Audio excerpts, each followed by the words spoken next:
Assalamualaikum warahmatullahi wabarakatuh. Bismillahirrahmanirrahim. Intinya itu silahkan Anda bikin jumlah sesuai versi Anda.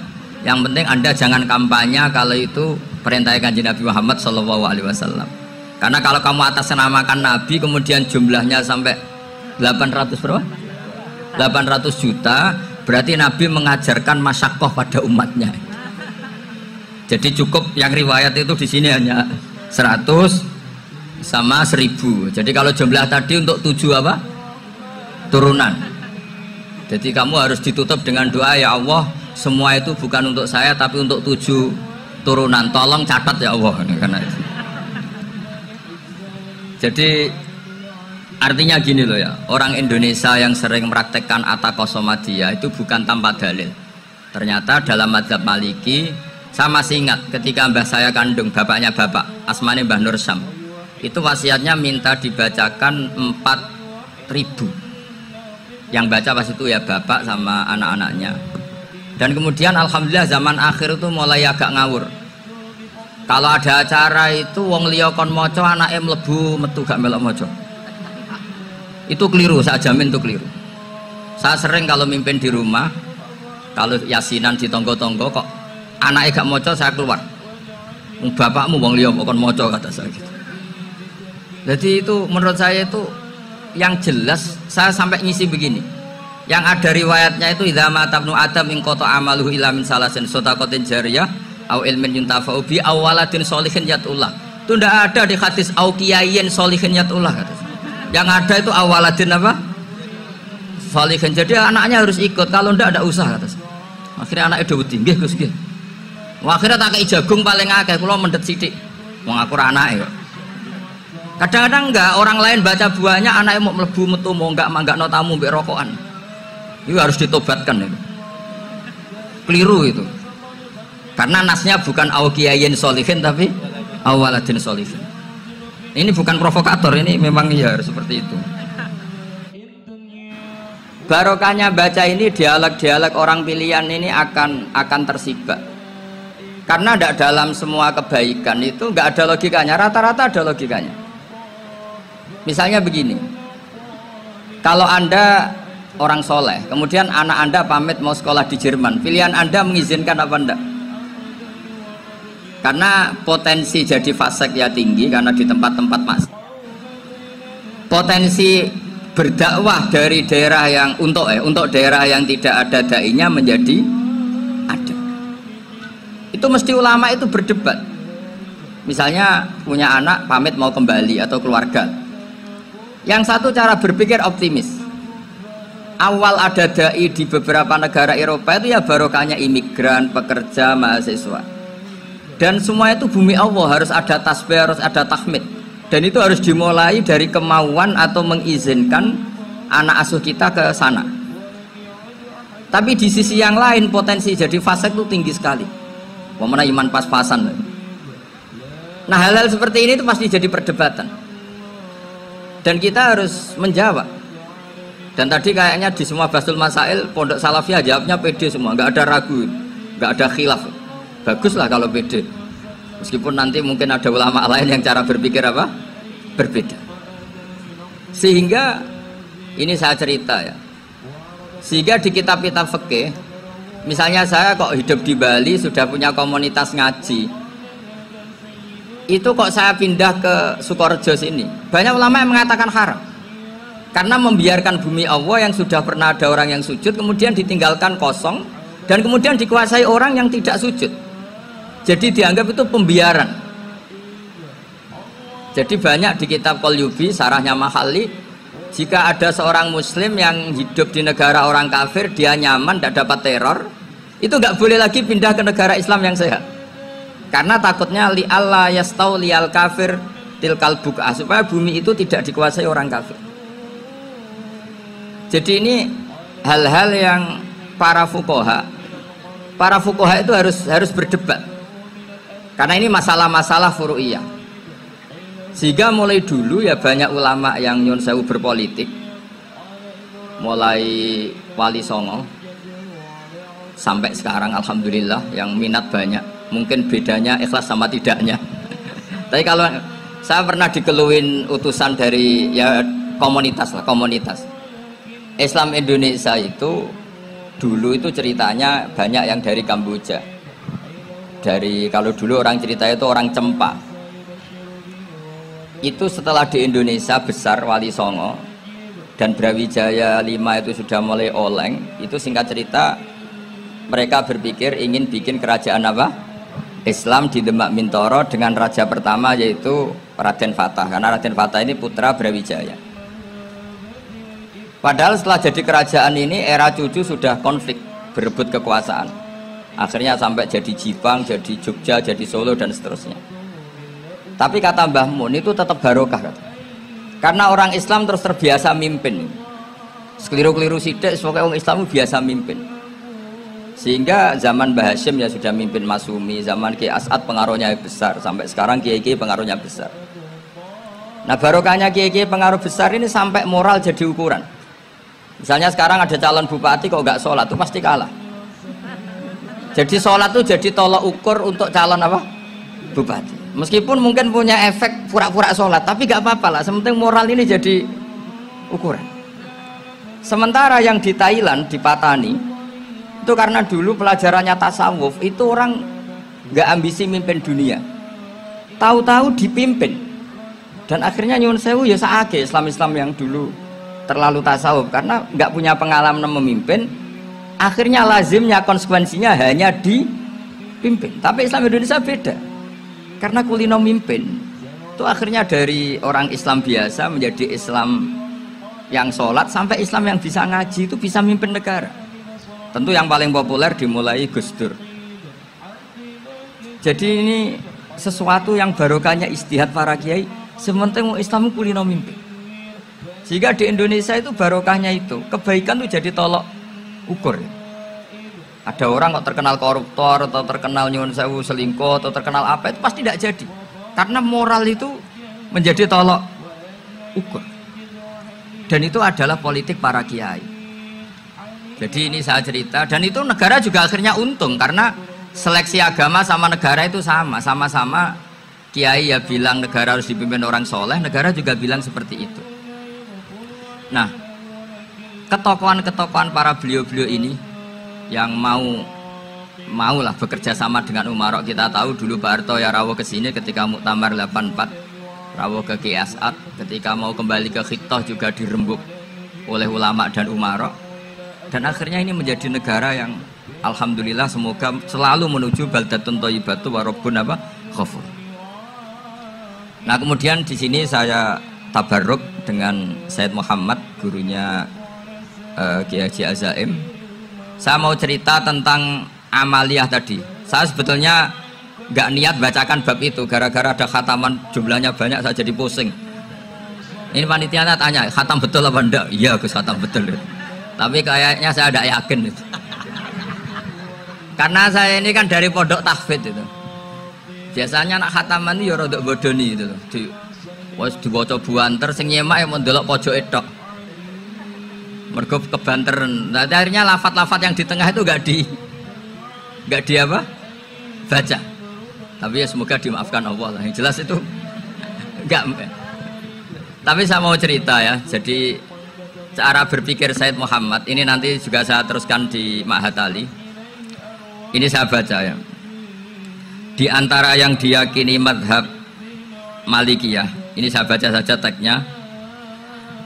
Jadi ada riwayat namanya, kalau Said Muhammad bahasakan itu Ataqoh Somadiyah. Kalau di Indonesia kadang orang bilang Al-Ataqoh Al-Kubro, yaitu dengan membaca surat Ikhlas. Di sini jumlahnya hanya 100 kali, Kila 1000 kali. Tadi berapa Mas? 700 juta ini sudah susuk banyak ini. Di sini hanya 40, riwayat lagi 100, 1000. Terus sampean tadi berapa? 800 juta. Wah ini sudah susuk ini. Itu anak cucu sampean pasti masuk surga itu kalau gitu. Ini saya baca, ini kitabnya Said Muhammad. Suratul Ikhlasi wal Itqu minan nar. Akhrajat Tabrani fil Kabir an Fairuz ad-Dailami wa Ibnu Uftin Najasi Waqat khadaman Nabiya sallallahu alaihi wasallam. Orang ini jadi khadimnya Nabi. Qala Rasulullah sallallahu alaihi wasallam, "Man qara'a qul huwallahu ahad mi'ata marratin fi shalat ghairiha kataballahu lahu bara'atan minan nar." Ini hanya berapa ini? Mi'ata marrah. Berarti kalau satu orang itu cukup 100. Tadi sudah untuk 7 turunan tadi untuk orang berapa? Ya, untuk 7 turunan cukup ya? Cukup. Untuk 7 turunan. Ya, sudah. Susuk ini sudah susuk ini. Aduh, ribet ini. Nah ini tak cari pembenarannya, ini supaya keren. Ini di halaman 188 Abwabul Farad. Warwa Ibrahim bin Muhammad al-Khiyari fi fawaitihi an Hudzaifah marfu'an. Man qara'a qul huwallahu ahad alfa marratin faqad ishtara nafsahu minallah. Berarti 100, ada riwayat lagi 1000. Nanti tak carikan lagi yang berapa? Jangan banyak-banyak. Nah ini saya baca ya. Wa hadzal adatu huwa al-ma'rufu bi ataqatis somadiyah. Wa qad nassa jama'atun mutaakhiril malikiyah ala istihbabi ataqatis somadiyah wa haddu ala qiraatiha wa istimaliha. Minhum Asy-Syaikh Abdus Salam Al-Asmar sak terus ini. Jadi kullu haula'i istahabbu ataqatas somadiyah ma'atirafi ba'dihim kal misnawi bi syiddati fi hadisiha.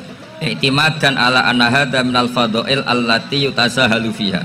Faman sa'a yasta'milaha raja'a husula ma fiha fala ba'sa bidzalik. Ala syarti alla ya'taqida thubuta dzalika anin nabi sallallahu alaihi wasallam hatta la yaqa fil kitsbi alaihi. Jadi intinya itu silahkan Anda bikin jumlah sesuai versi Anda. Yang penting Anda jangan kampanye kalau itu perintah Kanjeng Nabi Muhammad sallallahu alaihi wasallam. Karena kalau kamu atasnamakan Nabi kemudian jumlahnya sampai 800 berapa? 800 juta, berarti Nabi mengajarkan masyakoh pada umatnya. Jadi cukup yang riwayat itu di sini hanya 100 sama 1000. Jadi kalau jumlah tadi untuk 7 apa? Turunan. Jadi kamu harus ditutup dengan doa, ya Allah, semua itu bukan untuk saya tapi untuk 7 turunan. Tolong catat ya Allah. Karena itu. Jadi artinya gini loh ya, orang Indonesia yang sering mempraktekkan ataqosomadiyah itu bukan tanpa dalil.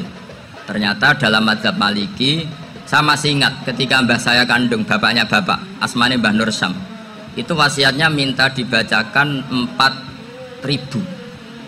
Yang baca pas itu ya bapak sama anak-anaknya. Dan kemudian alhamdulillah zaman akhir itu mulai agak ngawur. Kalau ada acara itu wong liya kon maca anake mlebu metu gak melok maca. Itu keliru, saya jamin itu keliru. Saya sering kalau mimpin di rumah, kalau yasinan di tonggo-tonggo kok anake gak maca saya keluar. Bapakmu wong liya kon maca kata saya gitu. Jadi itu menurut saya itu yang jelas saya sampai ngisi begini. Yang ada riwayatnya itu idza matabnu adam min qata amaluhu illa min salasin shadaqatin jariyah au ilmin yuntafa'u bi awaladin sholihin yatullah. Itu tidak ada di hadis au kiyayin sholihin yatullah kata. Yang ada itu awaladin apa? Sholihin. Jadi anaknya harus ikut, kalau tidak ada usaha kata. Akhirnya anaknya udah tinggi Gus nggih. Akhirnya tak kei jagung paling akeh kula mendet sithik. Wong aku ra anake kok. Kadang-kadang enggak, orang lain baca buahnya anaknya mau mlebu metu mau enggak manggakno tamu mbek rokokan. Itu harus ditobatkan ini. Keliru itu. Karena nasnya bukan aukiyayin solihin tapi awaladin solihin. Ini bukan provokator, ini memang ya harus seperti itu. Nah terus tentang tadi la ilaha illallah yang didawahkan Gus Azaim. La ilaha illallah itu penting sekali, cuma saya mohon itu dielmoni lah. Jadi dulu kalimat ini menjadi spesial karena dielmoni, karena dimulai dari fa'lam annahu la ilaha illallah. Terusannya ayat tuh wastaghfir li dzambika walil mu'minina wal mu'minat. Saya ulang lagi ya. Terusannya ayat tuh wastaghfir li dzambika walil mu'minina wal mu'minat. Makanya menurut mazhab Sadili, kamu disuruh baca la ilaha illallah dulu, jangan istighfar dulu. Saya ulang lagi ya. Dalam mazhab Sadiliyah itu la ilaha illallah dulu, nggak boleh istighfar dulu. Alasannya masuk akal. Orang yang kafir 70 tahun itu sekali baca la ilaha illallah itu langsung yughfar lahum ma qad salaf. Sehingga la ilaha illallah sendiri sudah punya kekuatan supaya dosa kita diampuni. Qul lil ladzina kafaru iyantahu yughfar lahum ma qad salam. Cara menghentikan kekafiran gimana? Dia melafadzkan la ilaha illallah. Ini kalimat yang begitu saktinya sampai orang yang kafir puluhan tahun itu dosanya semuanya terhapus hanya karena melafadzkan la ilaha illallah. Nah, makanya kata Abdul Hasan Asyadzili, wastaghfir li dzambika ay bihadil kalimah. Seseorang sah di istighfar itu kalau melafadzkan la ilaha illallah. Misalnya ada orang kafir mati kafir, sah nggak anak cucunya mengistighfari dia?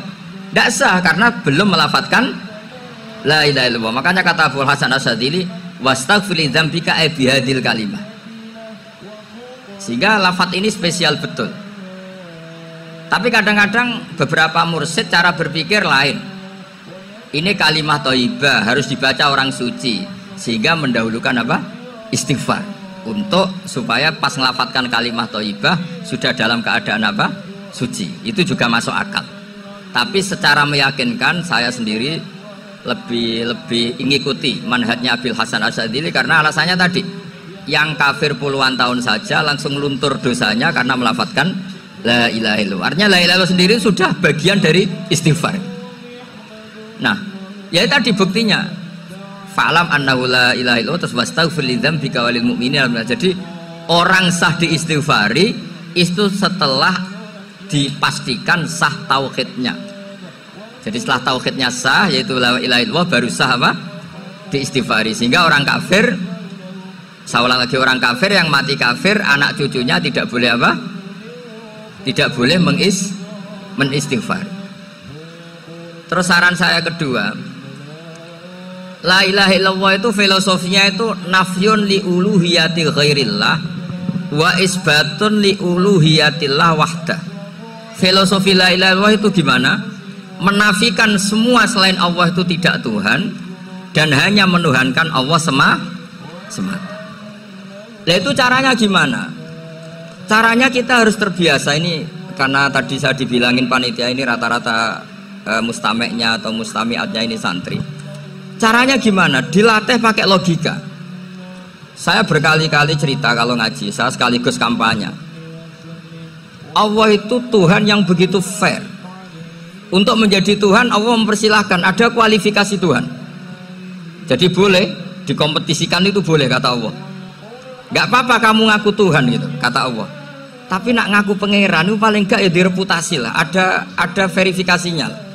Dimulai dari apa? Ya kalau jadi Tuhan itu setidaknya bikin langit bumi lah. Aturannya gitu. Jadi kalau daftar bupati ya daftarlah ke KPU. Masa tahu-tahu jadi apa? Tuhan kemudian tidak punya prestasi bikin langit bumi. Sehingga Allah itu cara ngendikan itu ya fair. Qul ara'aitum ma tad'una min dunillah aruni madza khalaqu minal ardi am lahum syirkun fis samawat. Coba yang kamu tuhankan selain saya, prestasinya apa kan? Ketika saya bikin bumi itu apa ikut bikin? Terus am lahum syirkun fis samawat. Kalau bikin langit, kalau nggak bisa ya urun lah gitu. Urun semen apa urun bego, pokoknya urun lah gitu. Urun ora, gawe bumi ora, ngerti-ngerti ngaku dadi pangeran. Nah, kul hatu burhanakum. Jadi ya kan ya lucu kan, misalnya syarat kiai di Salafiyah kan keluarga Kiai As'ad, cucunya ngaji ngalim. Orang keluarga Kiai As'ad terus muni, aku kiai utama di Salafiyah. Oh mesti dipenjara ya. Lah yo gak gawe langit bumi, gak ada prestasi terus ngaku sebagai apa? Tuhan. Sehingga fair. Makanya saya berkali-kali cerita. Jubair bin Mut'im itu punya anak namanya Muhammad. Ini sudah orang alim, Muhammad bin Jubair bin Mut'im. Itu cerita awala islami abi. Mut'im itu orang pinter sekali. Saking pinternya dia jadi delegasinya orang Quraisy datang ke Rasulullah sebagai negosiator untuk membebaskan Asra Badrin, tawanan perang apa? Badar. Yang namanya disuruh itu pasti orang pinter.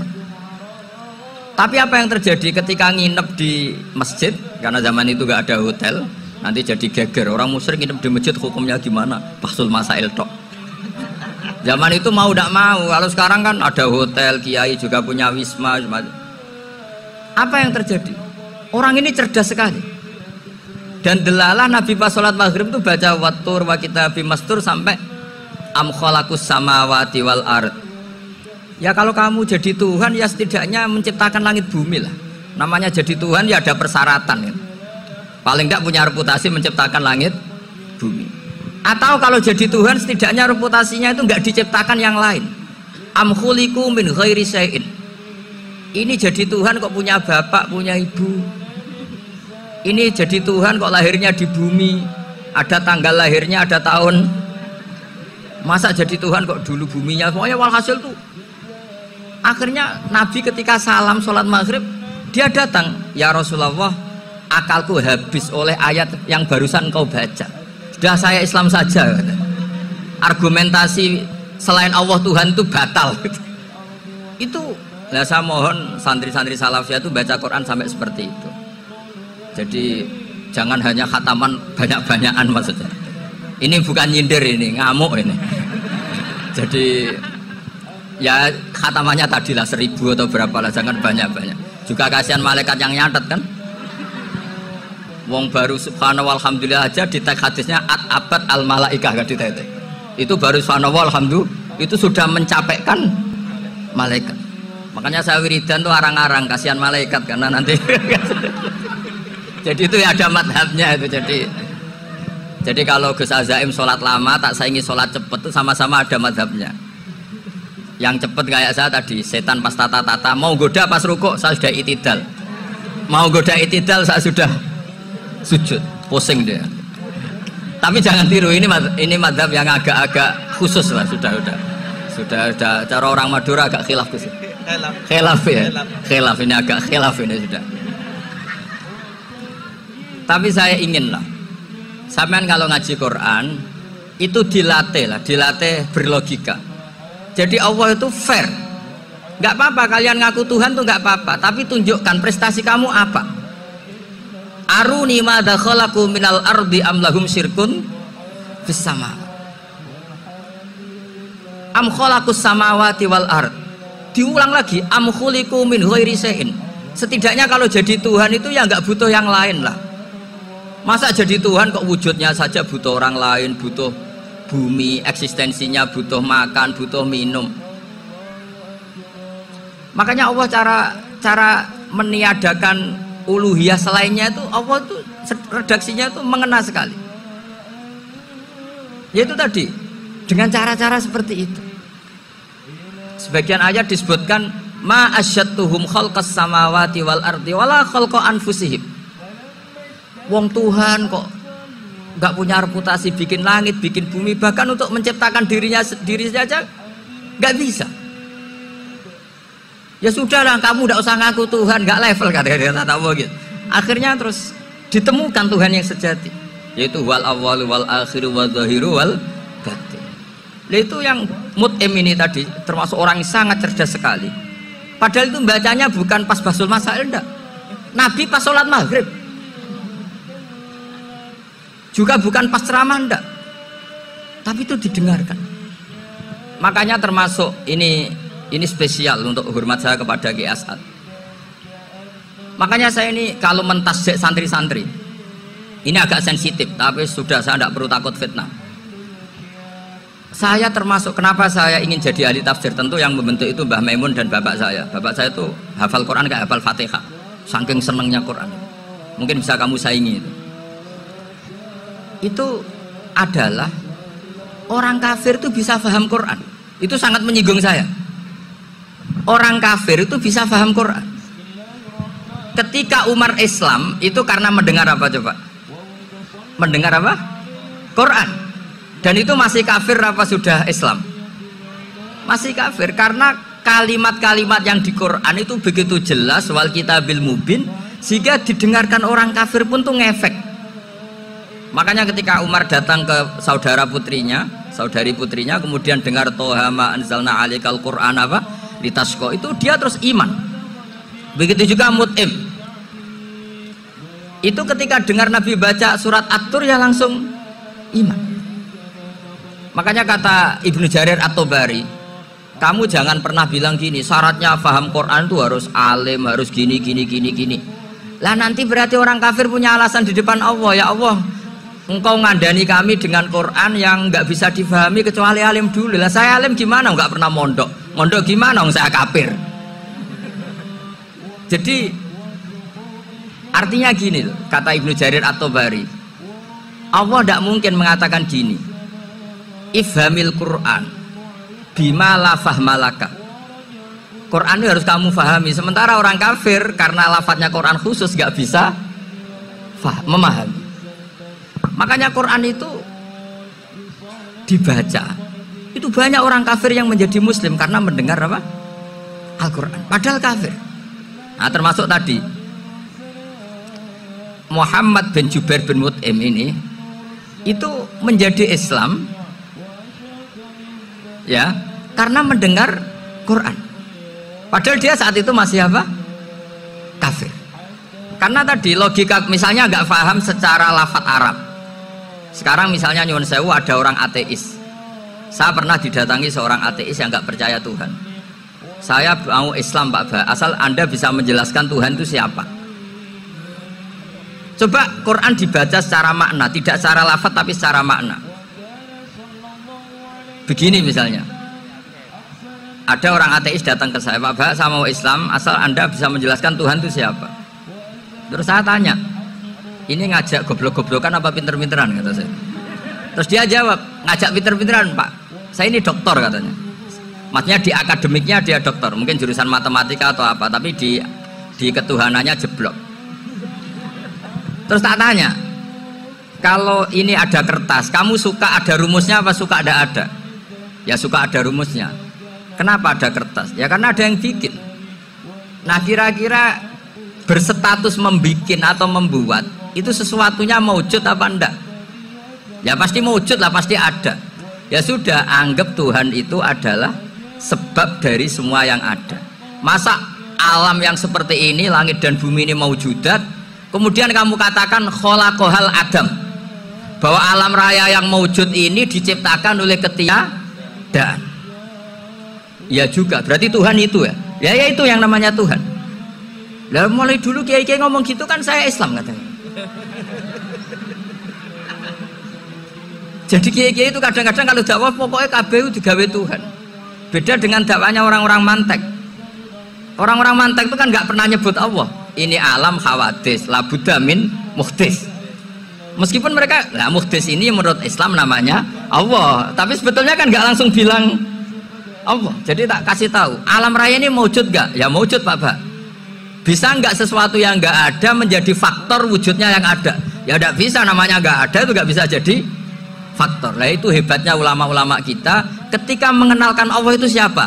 Zat yang wajibil wujud.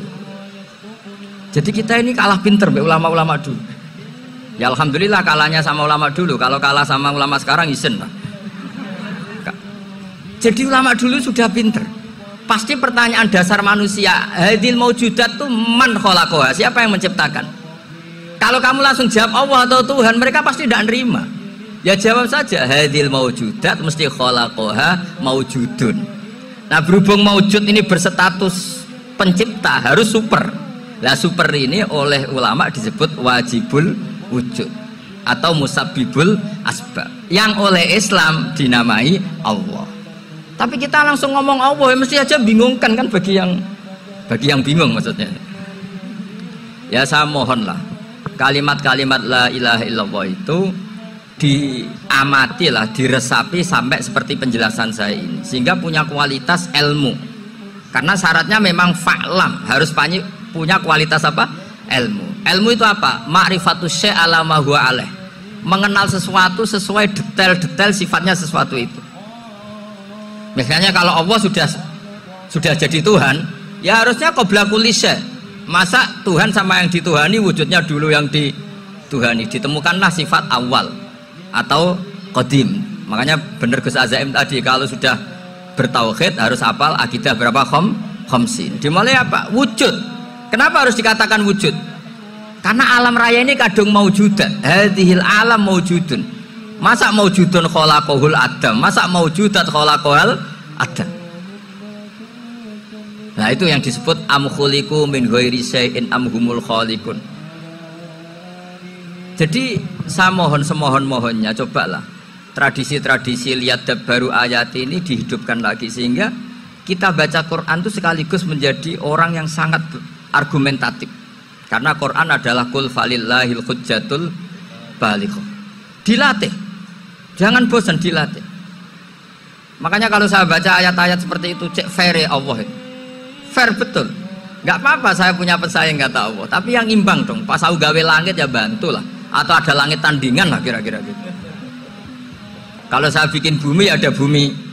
Nah misalnya sekarang orang Cina bikin matahari, materinya dari mana coba? Dari yang sudah ada sekarang kan?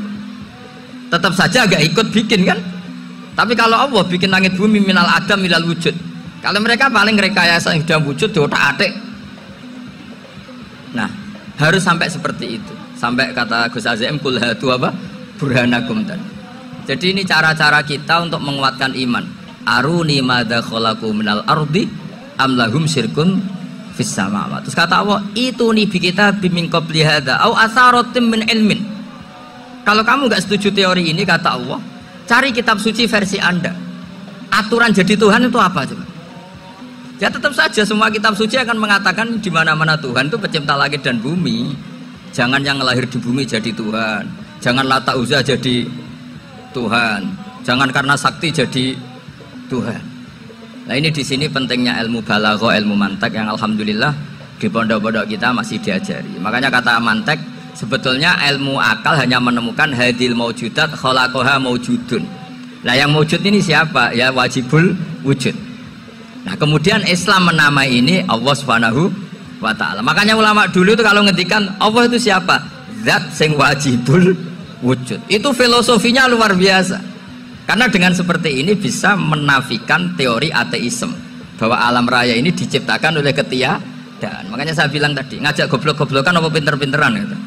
Lah nek ngajak goblok-goblokan yang ngene, hadhil maujudat khalaqahal adam. Terus kita goblok bareng. Loh iya kan barang maujud diciptakan yang tidak maujud. Wong ora wujud kok mempengaruhi sing wujud. Ya monggo nak goblok bareng kata saya. Akhirnya, gak Gus, saya ini dokter masa kamu ajak goblok? Ya sudah pinter saja kata saya. Alhamdulillah karena debat kecil ini dia menjadi nyaman lagi dengan apa? Islam. Memang saya tentu gak bisa disalahkan doktoralnya karena di ilmu yang selain apa? Teologi gitu. Tapi kan polanya dia pasti pinter. Makanya ini sekaligus mengingatkan anak-anak lah. Kecakapan menjelaskan itu harus dilatih. Karena diantara kelebihannya Quran itu wal kitabil apa? Mubin. Yaitu kitab yang punya kemampuan menjelaskan. Tetap ada dawai Allah yang hubungannya dengan makhluk. Itu di kelasnya kelas fadhil, keutamaan yang biasa. Ada ayat-ayatnya Allah yang tentang dirinya sendiri. Itu yang tidak tertandingi. Ya kayak ayat kursi itu kan ayat di situ Allah menerangkan dirinya sendiri. Misalnya Allahu la ilaha illa huwal hayyul qayyum, itu kan Allah menerangkan tentang dirinya sendiri, tentu spesial. Gitu ayat-ayat yang meskipun ya tetap spesial jenenge dawuh Allah tetap spesial. Tapi ada ayat-ayat yang tentang kita. Misalnya ayat fankihu ma tobalakum minan nisa masna. Ayat-ayat seperti ini kan nggak mungkin setingkat. Ini kan ayat tentang kamu. Wis ngerti nak kelakuanem seneng wayo dikai hawayo. Nah, tentu beda. Tentu semuanya spesial karena sama-sama kalah muwah. Tapi tentu beda. Dokumen ayat kursi tentu nggak sama dengan dokumen ayat fakihum atau balakum. Maka Nabi ngendikan ayat kursi ini bahkan saya ngambilnya min kanzil arsi. Jadi spesial. Sehingga terus kita dilatih guru-guru kita ngapal ayat kan ora lucu misalnya wiridan yang tahlilan fangkihu ma tobalakum minan nisa terus lucu toh tahlilan kok ngono ku piye ngono aneh-aneh ngoyo mikir tuh senane mbok antoh mosok ayat Quran kok beda-beda goblok kandhanane angel bocah ngene iku dadi kene ku sing wis ngaji mulai bayi ya. Jadi ono ayat fawadil maksudnya ayat-ayat sing umumnya terkait kita sama ayat-ayat sing spesial karena nerangkan Allah tentu beda. Terus kedua tentu ayat-ayat sing rano Kanjeng Nabi misalnya laqad ja'akum rasulun min anfusikum azizun.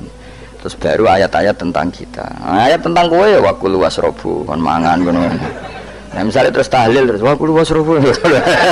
Ya lucu tuh. Bocah kok kandhanane angel. Pusing ambek kowe ngaji tahunan gak ono perkembangan. Ngabis go rame-rame dunya lho. Nggo rame-rame apa? Dunya. Pernah ada kumpulan orang untuk ngaji, setan setruk tenan. Paham itu. Mulai setane tangin, tenang ya paham. Waduh. Serepot ya. Ya jadi kayak kudu ngerti ya. Jadi kabeh ayat Quran spesial, tapi tradisi ini ulama kan ada perdebatan apakah ada ayat fadilah dan mafdulah. Sebagian ulama mengatakan jangan bilang demikian karena fal kullu kitabullah wal kullu kalamullah. Tapi kowe nak ngingkari iku ya keliru, wong dohire Kanjeng Nabi ku ya ada ayat yang dipuji sundul langit kaya ayat kursi. Saya punya ayat yang bahkan dokumen itu tak ambil dari Kanzil Arsy katanya. Dan tidak ada nabi yang dikasih itu kecuali saya. Itu nabi begitu bangga semenang. Nabi maca ayat kursi. Sehingga tradisinya ulama semua anak cucunya, semua umatnya dilatih ayat kursi. Dan itu memang spesial coba. Saya kalau baca ayat kursi, saya kalau mau tidur itu mesti baca ayat kursi. Mesti ora pendak tahlilan ono sing order mboten. Wah apa-apa. Mosok eling pangeran nek pendak apa? Ono anak-anak. Oh tahlil kok dikritik ya keliru sing kritik. Wong maca ayat kursi kok mbok kritik. Tapi ora dikritik ya perlu dikritik. Wong maca eling pangerane kok butuh berkat le. Dul nah eling ya eling ngono kuwi cara kula padha dene. Sing kritik mek sing dikritik. Kowe tahu tahlilan? Nate Gus nek ana undangan mboten. Lah eling pangeran nek ngenteni apa? Undangan. Ngene ben ana sing tetep ngritik, ben seimbang dunia iku ben seimbang. Apa? Balance kono sing kritik. Kalau bolak-balik ketemu sing kritik tahlil, nggih sowan kula. Saya tuh heran. Kenapa orang NU itu suka tahlilan? Terus ada berkat. Itu dalilnya mah. Sing ngono iku ya ora ono dalil, sing hasud nyoal ya ora ono dalil. Cara Kanjeng Nabi pirsa, tukang nyoal iku ono dalile ta ora? Ya ndak ada ya, harus menengahi sebenarnya ketemu pangeran. Sebenarnya ketemu pangeran cocokan di sing bener. Nah yang jelas nak sing tukang tahlil ditakoki pangeran. Kita eling aku nanti Gusti nak wonten undangan. Terkara bocah kok eling piye eling pangerane kok beda apa? Tapi misalnya kayak kundangan orang kundangan blas ditakoki pangeran, diundang tonggo kok ora teko. Mergo wedi bid'ah misalnya. Tapi nekani tonggo ya perintah Kanjeng. Ya sudah nggak cocokan ae, ora usah debat saiki nggak apa. Cocokan. Tapi nak cocokan mbek aku ora ketemu. Wong sing nyoal ning ijane mahsyar aku wis ning swarga. Ketemu aku ketemu ning swarga ora cocokan. Jadi kowe kudu mikir ya. Jadi ayat kursi iku dipilih ulama perkarane napa? Ayat iku njen spesial tenan. Kula niku mboten saged ilem nek gak maca ayat kursi. Nggih maca teng lisan, nggih maca teng ati setiap saat. Mergo mangsa kok pancen luar biasa. Allahu ta Allah iku Allahu la ilaha illa huwal hayyul qayyum. Al hayyu zat sing urip. Mergo sing gampang bedakno Allah mbek Nabi Isa, ambek berhala, ambek semuanya yang disembah selain Allah adalah kehidupan. Kita gampangane tau ngidolakno Isa kaya apa, tapi akhirnya kecewa nak dianggap pangeran. Mergo nyatane cara mereka pun Isa mati di salib. Utawa cara Islam Isa itu diangkat. Di itu objek. Apapun hebatnya Isa diangkat, diposisikan di langit. Di kerennya apa? Jenenge di itu objek. Berarti yang keren adalah subjeknya, yaitu Allah Subhanahu wa Ta'ala. Terus kita ini sebagai orang itu punya ketakutan. Nak pangeran mati ku piye? Nak kowe mati kan gak punya akibat apa-apa. Srengenge tetap baik-baik saja. Sistem falak galaksi baik-baik saja. Sistem alam baik-baik saja. Wong sing mati kuwe. Bayangno nak sing mati pangeran. Maka ketakutan seorang mukmin adalah apa? Punya Tuhan yang mati. Kemudian itu diobati bahwa Tuhan kamu itu Tuhan sing aman, al-hayyu sing selalu hidup. Kemudian disifati lagi al-qayyum. Apa artinya hidup kalau bergantung orang lain, bergantung makhluk lain? Itu gak keren, karena bergantung itu gak keren. Al-qayyum, yang Allah itu zat yang berdiri sendiri. Oh itu kan terus sempurna. Lu kalau mau ayat kursi sempurna. Bejani Gusti kalau mau ayat kursi. Aku orang mau aku kasihati mbahmu. Bocah kok. Oh bocah arah bakat wali. Teke wis elek. Wah baru di materekno. Kasihati apa nak mau ayat kursi? Kasihati mbahmu. Jimat ya seneng. Ora seneng. Maksudku, tapi mbok gedhingi teman-teman yo ora oleh njen rezekine kadol jimat ki. Sing iso ngatur rezekine wong Sapa wis keben muga disepuro pangeran. Ra disepuro ora apa-apa, kelakuan kok ngono iku piye. Wis terserah pangeran ae. Jadi Allahu la ilaha illa huwal hayyul qayyum. Kemudian setelah hidup itu bisa saja gak peduli kita karena pas ngantuk atau pas tidur. Terus disifati la ta'khuduhu sinatu wala naum. Dan zat yang hidup itu tidak pernah ngantuk, tidak pernah tidur. Akhirnya kita ini nyaman punya Tuhan yang spesial yaitu hidup dan berdiri sendiri, tidak ngantuk, tidak tidur. Terus budi lahu ma fis samawati wa ma fil ardh. Ya, dan miliknya Allah semua yang ada di langit dan bumi. Keren. Kita ini butuh air, butuh apa saja, dan itu milik Allah. Coba kalau milik manusia, nggak nak loro ning rumah sakit tuh, oksigen larang ngono. Padahal kowe nak loro, oksigen di mana-mana gak tahu bah. Jadi kita seneng. Alam raya milik Allah kita seneng, karena alam ini milik zat yang nggak butuh alam raya, sehingga kita yang pakai. Allah bikin air, Allah tidak butuh minum. Allah bikin padi nggak butuh makan. Dia bikin semuanya untuk kita. Padahal itu kita tidak ikut punya. Akhirnya seneng mbek pangeran. Cek apike jenengan Gusti gawe ra melok nganggo. Sing nganggo kita-kita ini. Coba aku ora roh gawe rokok gunane apa ora roh. Ya gunane pekerjaan Gus, menyerap tenaga. Ya wis saurip-uripmu. Sementing kowe roh gunane rokok. Paham nggih? Roh gunane rokok roh carane mandorot kanggo kowe. Dadi padha roe lah sementing. Ya ora apa-apa tapi. Kalau seneng guyon kiai ini, anjen ra ono wong pinter guyon kaya kiai. Wis kula winekani acara resepsi teng Kudus teng keluarga sarang keluarga Lek Lukman. Sing ngisi Habib Umar Mutahar. Seneng jadi guyonane ning kiai-kiai ya ora wis kiai-kiai kabeh termasuk Habib Umar. Ada orang kiai rokok. Ini cerita anekdot. Ada kiai rokok, rokokan ngarepe dokter. Pak Yai, kalau rokok terus nanti kalau mati gimana? Gampang, saya bawa korek. Sing kiai dhewe maksudnya iku nak wong rokok terus mari mati. Kiai ini yang ngerti maksudnya dokter ngono. Tenang dok, saya masih bawa korek. Maksudnya nak rokok mati karek Jumat. Jadi gak sambung apa? Nak guyonane Habib Umar, saya sering membaca bahayanya rokok. Saya baca itu. Setelah baca, saya berhenti membaca. Wangan pikirannya setelah membaca bahaya rokok berhenti rokok. Saya sering baca buku atau apa tentang bahayanya rokok. Setelah saya tahu berhenti membaca. Wong spesial, seneng kalau niku. Bisa nikmati ya seneng putune Rasulullah ya seneng guyon. Jadi seneng itu gak kudu mewah mah. Lah kowe seneng ngenteni di alpat malah kesel to.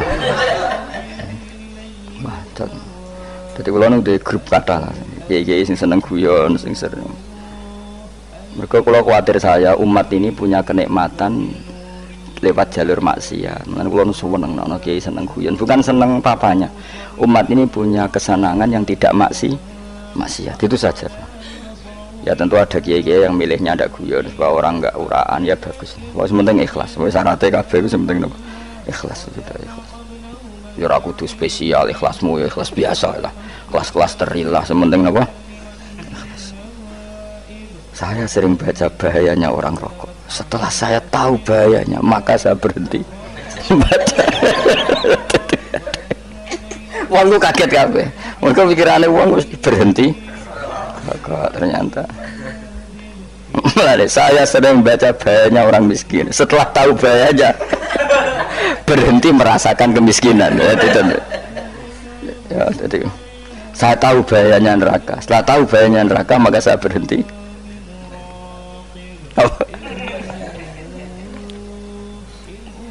Ya, jadi terus disebut lahu ma fis samawati wa ma fil ardi. Terus kita nyaman. Kayak apa kalau alam raya ini milik Cina, milik Singkek, milik non Muslim atau milik wong Islam sekalipun, mesti apa-apa tuku, repot. Tapi berhubung alam raya ini milik Allah, kita nyaman. Mergo wa izzat sing super lomo, super dermawan, super semuanya. Akhirnya nyaman. Sama ini iso turu. Lan kula nang rumah ayat kursi ora iso turu, kayak turu. Kan dia maca lesane nggih ati kula maca. lahu ma fis samawati wa ma. Terus man dzalladzi yashfa'u indahu illa bi'idznih. Ketika Allah itu segalanya, tentu yang punya otoritas syafaat, punya otoritas apa saja, nunggu izinnya Allah Subhanahu wa taala. Ayat yang spesial. Kemudian kiai-kiai punya cara supaya umat itu hafal, dibikinlah metode tahlil maca bareng-bareng. Tapi kemudian ya sudah itu, nasibnya terus kurang baik. Nasibnya kurang baik. Ada yang bid'ahkan, ada yang setengah-setengah ngafirno. Sing maca ya padha dene, ra paham mbek ngantuk, bantuk berkat mulai sudah akhirnya terus. Lah sampean bela dikesembela sing bener wis takok provokator. Sing jelas latih maca iku terus. Dadi Allah pirsa nak macamu ora golek berkat. Tapi nak mau tahu tahlil hati. Eling apa tahu hati? Benda apa? Ya yang pengiran kok ngenteni apa? Allah, iku tunggale. Tahu muni alhamdulillah nate napa nak permangan. Lho muni alhamdulillah kok ngenteni permangan bocah kok ora karo-karuan. Wong nek bakat wali kok teke wis elek. Jape wis keliru terus. Masih wong khusyuk lah, ora bakat wali, khusyuk tok tapi wis ruwet, uripe ruwet. Lahu ma fis samawati wa ma fil ardi man dalladhi yasha'indahu illa ya'lamu ma baina aydihim wa ma khalfahum. Dan Allah tahu apa yang di depan kita, di belakang kita. Terus kita lagi-lagi nyaman. Kayak apa misalnya kita yang lemah ini tidak dalam pengawasan Tuhan. Jika mana kalau misalnya dia anak cilik, anak itu tidak nyaman kalau ketika main gak didelok wong tuane, karena dia tahu ada hal-hal yang dia tidak bisa menggapai dan butuh setiap saat pada orang tuanya untuk membantu menggapai itu. Jadi anak masih seneng dolanan, sukanya diperhatikan tetap. Nah kita ini seneng sekali main yang dunia ini pengiran diperhatikan Allah Ta'ala, karena Allah selalu tahu kita. Jadi terus nyaman. Jadi semua ayat itu menjadikan kita nyaman. Nanti kajian Nabi ora sare sedurunge maca ayat kursi, ora sare sedurunge maca surat musabbihat. Dan saya dalam banyak hal niru itu.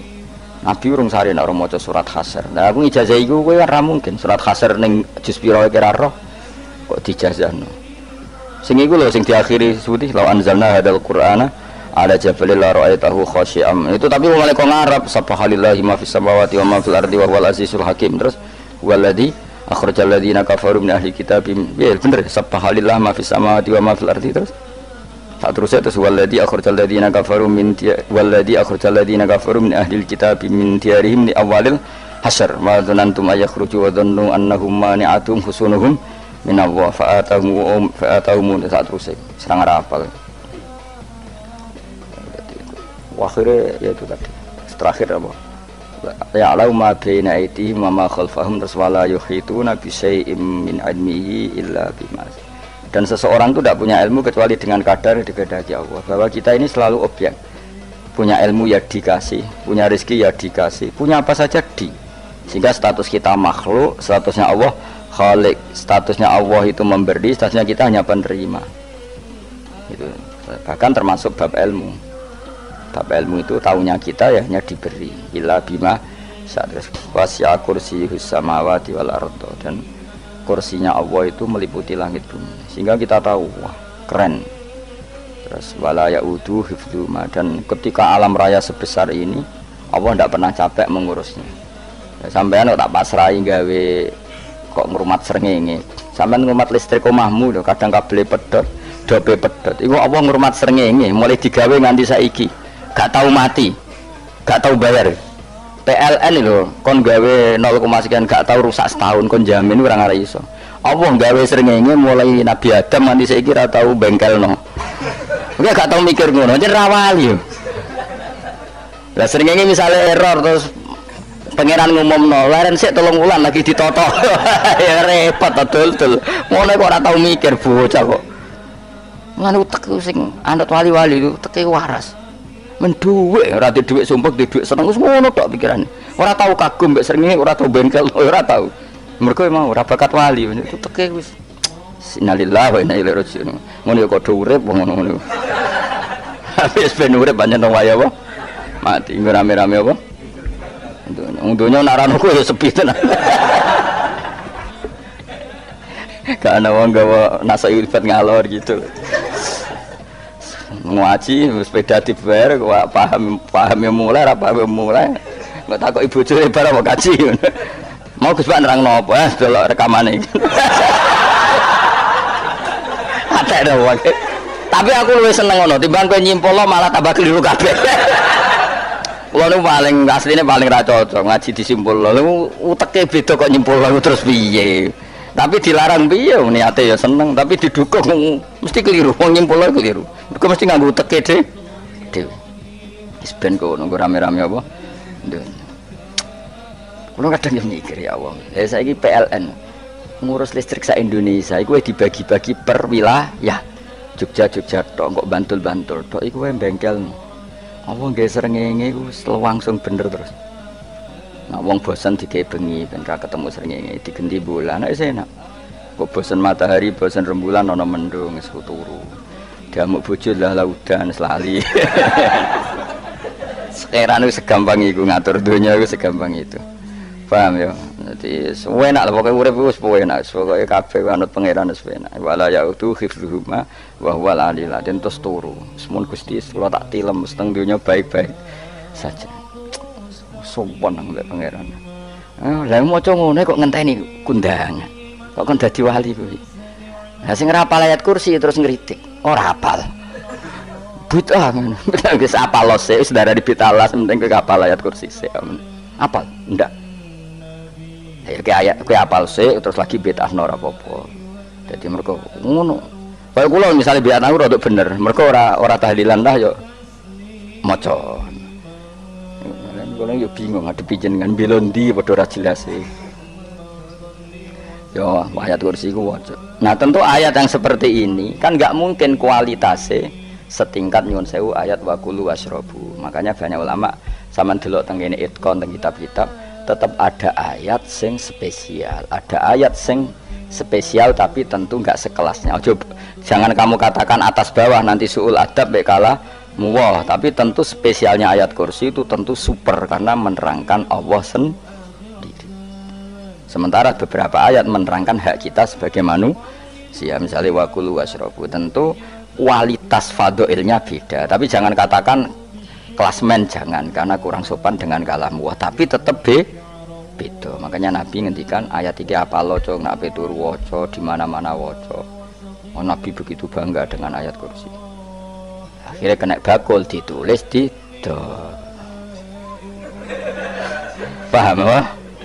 Ditulis didol. Nah, baru kayak didol ya kayak hikmah ya, akhirnya dipasang ning ruang tamu. Akhirnya ketara iki wong Islam bera Islam barokah ya ayat kursi. Sengaja pokoknya berpikir positif bae. Wah, berarti si doma Islam bukti nopo ana ayat kursi ini. Lho kula nu beberapa kali diselametno ayat kursi. Kula nak ning perjalanan marung. Iku kadang ya merasa nyaman mergo ning warunge ana ayat. Wah, berarti Islami lah. Ora kuwatir iki ana daging celeng, tetep nulung. Ya ini jujur mawon kula niku tetep asobia artinya nak ning perjalanan sing gak jelas lor kidule ora ro daerah kok marung ana ayat kursi. Paling ndak kan orang ini punya etika, kira-kira ora bakal apa? Jualan daging babi lah misalnya. Ya tetap bantu lah tetap. Umpamane terus dikek nggon salat. Sanajan to sing duwe misale mbok salat ora ya ora perlu.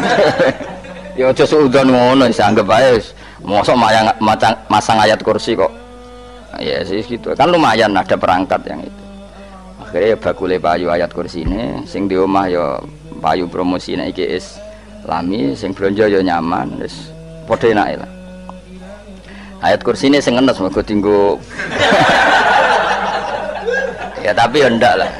Nak niate ngono ya tapi ya ayat kursi tetap mulia dengan dirinya sendiri. Kula nu seneng tenan mbek jeneng ayat kursi ya. Ya tadi kekhawatiran kita punya Tuhan yang tidak sempurna itu terjawab bahwa Tuhan kita super sempurna. Jadi kula bayangna grepe turu njen seneng. Senenge wae Gusti nak kula turu iku langit bumi gak masalah. Bayangno nak pangeran sing turu, sistem Tuhan hancur. Makanya syaratnya jadi Tuhan la ta'khudhu sinatu. Padahal kita menyaksikan Nabi Isa turu. Beberapa yang dituhankan selain Allah turu ngantuk. Bayangno misalnya kowe pas donga sing mbok dongani turu. Kan kacau. Makanya Allah mensifati dirinya dan itu memang fakta la ta'khudhu sinatu wala nam. Allah ora tau ngantuk. Ya mboten nate. Akhirnya sewenang kita sewenang banget mbek pangeran. Dengan sifat-sifat seperti itu.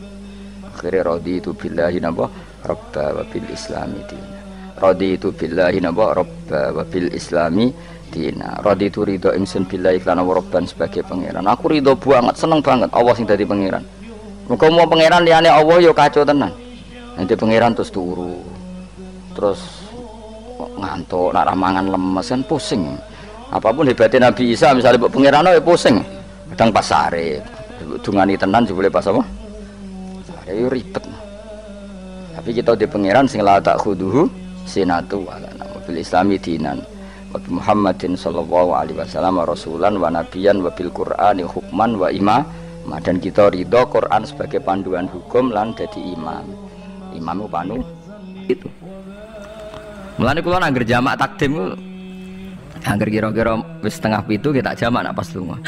Nggih sering jamak kalau tiang-tiang, tapi niki dereng isa. Ya pokoknya cara aku wis ngisa, cara aku ora kudu mbok. Pokoke cara aku wis isa. Ya wis bakal jadid malah. Makanya dulu ada seorang ulama berdebat. Sing sitok setuju waktu maghrib niku ngenteni entek mega napa abang. Ana sing debatnya masuk akal ngeten. Niki sama-sama ulama bapak mbek anak. Padha ngalime, padha sepuh. Ulama iki malah aneh, carane nentangi ndekne cara ndekne waktu maghrib ku nganti kira-kira setengah pitu nganti jam 7. Engko lagi waktu isya jam 7:15. Pokoke ndekne mau nak darani waktu maghrib ku cepet moh. Jadi alasannya masuk akal. Pangeran nak gawe biasanya ono kembarane, jadi ono tandingannya, jadi lucu ulama kok jadi ulama ya kadang ya lucu. Sampai nak sholat subuh jam piro? 4:30 kan, anggap aja 4:30. Berarti subuh nganti meletak srengenge ada waktu sak jam setengah. Ono waktu pinten? Sak jam setengah. Lah saiki maghrib iku wis surup. Nggih, maghrib napa surup. Kudune maghrib ku di padanan subuh ono waktu sak jam setengah. Nah, ini setuju. Entah emego abang tenan dia naik sak jam setengah. Mana dia nak santri ini azan jam itu ngamuk. Cung paling cepet 7:30. Perkara dia cara berpikir maghrib di padakno subuh. Yaitu qoblatul isyamsi. Ono waktu sak jam setengah jatahe subuh. Kudune ba'da ghurubi syamsi. Ya ono sak jam setengah jatahe maghrib. Jadi akhirnya santri ini nak azan di 7:30. Nak jam itu diamuk tenan. Nak maulad dawilah wali 6:15 wis isa. Perkarane. Lah iku ulama. Ya semelane ya semacam-macam ulama iku macam-macam. Ya sing anut sing umum sing penting ora ruwet. Ya tapi wau as-shalat khairun maudhu'un, asal salat itu mesti napa apik. Ya asal salat itu mesti napa apik. Soal kaifiyah macam-macam. Nah, sing terakhir sing masalah kaifiyah yang enggak diterima. Apakah boleh witir hanya 1 rakaat? Jawab Imam Syafi'i, na'am, boleh witir hanya 1 rakaat. Kados kula piyambak barisa seringnya witir namung 1 rakaat. Ya ora ono ndase, ora ono gurine 1 rakaat fakot. Iku witir sejati, paham? Witir napa sejati. Wah, mergo ora nganggo 3 rakaat yang 2 kan masalah kan? Ono nyicil napa? Nyicil napa? Witir. Jadi kalau tak akali, Gus kenapa nak witir sitok? Lah aku nganggo witir model piye wae ketoke ora sejati gak? Witir napa sitok. Lha iku Sayyidina Utsman sak urip-uripe sahabat terkenal. Niku mboten ate witir luwih kok sitok, iki sak rakaat. Tapi aja takok sing diwaca Quran khatam. Lah iku perkara. Dadi sak rakaat tapi diwaca Quran apa? Khatam. Dadi autara bi rakaatin khatama fihal Quran. Dadi sak rakaat tapi khatam Quran. Iku sinten Sayyidina sinten Utsman. Alasan Imam Syafi'i Nabi tahu witir nganggo 3 rakaat. Cara Imam Syafi'i ku gak mungkin sing witir tetep sing guri sitok. Mergo sing loro tetep salatun mustaqillatun, salat sing sendiri. Mulane mulai saniki sampean nak mulai solu sunatan minal witri rakaataini jami'ah wis pokoke salatu jami'ah ya. La haula wala quwata illa billah. Lah kok nak imam sholli sunatan minal witri rakaataini wis muni sak muni-muni mumam wis pokoke aku saiki salat. Karena aneh, secara fikih aneh, bagaimana mungkin sholat yang sudah disalami ya punya status kan? Sholat saya gantung sholat setelahnya, lalu gunanya salam menutup untuk apa? Mosok men assalamualaikum sementara Gusti ini masih ada. Ya wis disalami umpama kowe ngentut ya salate sah, umpama aurate kebuka ya sah. Mergo wis bar. Paham ya? Jadi salat iku ora iso. Jadi mulane jadi kontroversi. Tapi ya apik bantah-bantahan salat ya apik, bantah-bantahan barang apik. Jadi bangke bantah-bantahan iki ayu ndi malah perkara kan. Malah mari fitnah. Ya ada bantah-bantahan perkara napa? Salat. Jadi ulama iki macam-macam. Jadi sing terakhir kula terangno tentang filosofi salat. Di kula suwun sing ngaji kula sing seneng kula senajan to donga iftitah mboten wajib. Tapi nanti kesempatan kedah diwaca karena ndak ada riwayat yang mengatakan ulama pernah meninggalkan itu. Senajan to sak kadar. Terutama pas napa inna sholati wa nusuki wa mahyaya wa mamati lillahi rabbil alamin. Itu salatku, ngibadahku, matiku, uripku namung kersane Allah. Utawa namung kangge Allah. Karena ini menjadi filosofi sing dadekno salat mari ahlil jannah. Jadi kita nak salat mesti ahlil jannah. Wong qad aflah, teman-teman bejo wis mesti bejane. Sampeyan ora usah wedi suul khotimah. Niku waswase setan. Mboten enten suul khotimah. Setan niku wis keliru, semua meden-meden itu. Nak setan percaya suul khotimah ikon gawe suul khotimah. Mulane kula anggere wedi suul khotimah omongan kula setan. Tan setan nak pancen aku mbok weden-wedeni suul khotimah yo gawe wae aku ben suul khotimah. Aja meden-medeni tok. Dan gue kita jadi pangeran, gue dewi ora siap jadi pangeran, ya ora pangeran kok meden-medeni aku. Jadi setan memang harus dididik, kudu diancam, paham ya? Mulane kula ana kiai pemuja setan kula ora seneng setan godane ngene kiai ra mesti selamat, wong top-top ra mesti selamat. Itu namanya memuji setan karena dia nganggap setan itu luar biasa. Setan kudu mbok prekno, mbok anggap gagal, tahan setan cek goblok, kemke meden-medeni aku suul khotimah aku tetap sholat. Berarti kowe gagal. Karo dene nek kowe kepengin menungso sesat kabeh ya sesatno wae ora usah meden-medeni jare kowe kondang kok trimo mok ngono-ngono tok ae. Bedene ya ora tingkat kegagalannya, paham nggih? Jadi setan harus dididik bahwa dia juga sering gagal. Setan kan ingin manusia enggak sholat semua kan, zina semua, maling semua. Ternyata kita tidak maling, yang sholat juga banyak. Itu kan berarti tingkat kegagalannya apa? Setan. Lah kita ndak ora dan setan wis salat puluhan tahun digodho ilang ganene goblok kowe. Nak wong iku salat puluhan tahun berarti puluhan tahun dalam kegagalan setan. Mergo wong salat berarti setane gagal. Mulane kula mbek setan niku saiki tambah wani. Ya mletene ngono kon neraka ya kok gelem. Misale dekne hebat kan mboten purun Gusti tak ning swarga mawon. Ternyata dekne mlebu swarga gak iso kan? Lah yo mletene lah yo wong lemahe ngono kok mbok entut. Artinya setan kan lemah sekali kan? Lah iku sedekah lazim ketika ngendikan inna kaidas syaitani kana napa dhaifa. Sebenarnya setan itu dalam bahasa Quran itu dhaif sekali. Lemah sekali. Tapi kita sering muji. Nggih, sering napa?